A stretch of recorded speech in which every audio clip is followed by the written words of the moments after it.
Goeienaand Suid-Afrika was nog steeds 22ste Junie, by 6 uur in die aand daar, 1800 daar in Suid-Afrika.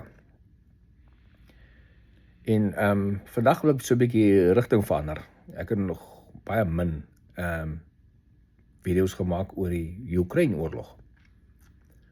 Maar iets het my opvallend geraak hierdie week wat verby is, en ek dink ek sal 'n bietjie meer daar begin aandag gee aan die Oekraïne-oorlog, so ver gaan. Nou die Oekraïne-oorlog was mos net daai 3 dae special operation van daai diktator Putin, wat gedink het hy gaan net in Oekraïne inloop, soos hy met Crimea gemaak het in 2014, en hulle gaan net oorgee. En ongelukkig het die Oekraïners teruggefight, en nou trek ons al 4,5 jaar later, met sy special operasie van 3 dae, waar hy self al meer as 1,3 miljoen van sy eie soldate opgeoffer het. Oor hy nie kon herken, hy het 'n fout gemaak het. Maar whatever die case, wat ek opgetel het hierdie laaste week, is dat Oekraïne het nou die vermoë, hulle het al lank al die vermoë, maar hulle stryk nou binne in Moskou. Teikens binne in Moskou. Nou Moskou, die Rus het baie van die drones wat daar ingeskiet is, afgeskiet, maar dat die hele klomp nog steeds deurgekom.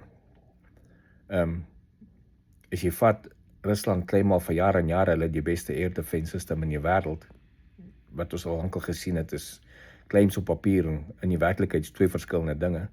Kan ons nou sien dat die drones wat in Moskou invlieg, is nie eens gesofistikeerde drones nie. Die feed die beste missilstelsels in die wêreld, wat hulle het daar so in Rusland, wat hulle claim hulle het. So, nou die mense wat in Moskou bly, het al vir die laaste 4 jaar, tydens hierdie oorlog, 'n redelike stil lewe gehad, jy weet, hulle weet die oorlog aan die gang in Oekraïne, en hulle weet hulle maatjies, hulle boeties en sissies, of nee, boeties en paas, verdwyn in die oorlog en kom nooit weer terug nie. Hulle begin nou hard geraak word, want dit word nou direk, nou sien hulle die impak daar rondom hulle. Geboue wat getref word, en olieopgaarplekke wat getref word, en so aan, in Moskou, nogal. So hierdie ding gaan nog draai. Putin het nou al lankal geclaim victory. Nou, ek weet hoe claim jy victory as die oorlog nog aan die gang is nie. En baie kommentators wil al sê dat Oekraïne lankal die oorlog verloor het. Dit is soos daai Scott Ritter en McGregor. Ek sien hulle het al hulle video's op YouTube gaan afhaal van die eerste jaar van die oorlog. Het hulle ons elke gesê, die volgende 2 weke is hierdie oorlog verby. Dan 'n week later, 2 weke daarna, sê hulle, die volgende 2 weke is die oorlog verby. So het hulle aangegaan vir maande. Ek het nou gekyk, en ek kry nêrens daai video's meer nie, dit is alles afgehaal. Ek dink hulle het agtergekom nadat hulle nou sulke uitsprake gemaak het, want hulle is so vasgeglo, hulle geliefde Rusland gaan vir Oekraïne uithaal, en nou het dit nie gebeur nie, en hulle het al hierdie massive losses, maar hulle beheer die grond nog steeds. So hierdie ding is nog nie naby verby nie, nog niemand draai oorlog gewen nie, nog niemand draai oorlog verloor nie. Hy gaan nog aan, tot daar enige peace deal gesign word, en ons sien wie wat gewen.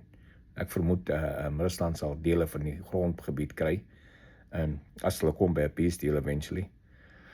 Maar dit is die stand van sake daar in Rusland. Net vir my opvallend was, daar was daai strikes binne in Moskou nou. So ons sal maar sien wat word die vanaf verder uitgebrei. En dan sal ek bietjie meer aandag aan die oorlog ook gee. Ek kry redelik gereeld, kry ons feedback, en ons een keer 'n maand, 2 keer 'n maand kry ons intelligence briefings van maar nie noodwendig spesifiek oor die Oekraïne-oorlog nie, maar van allerlei goeters. Maar ek sal bietjie meer inligting oor dit uitgee. So, sien julle later, geniet die dag.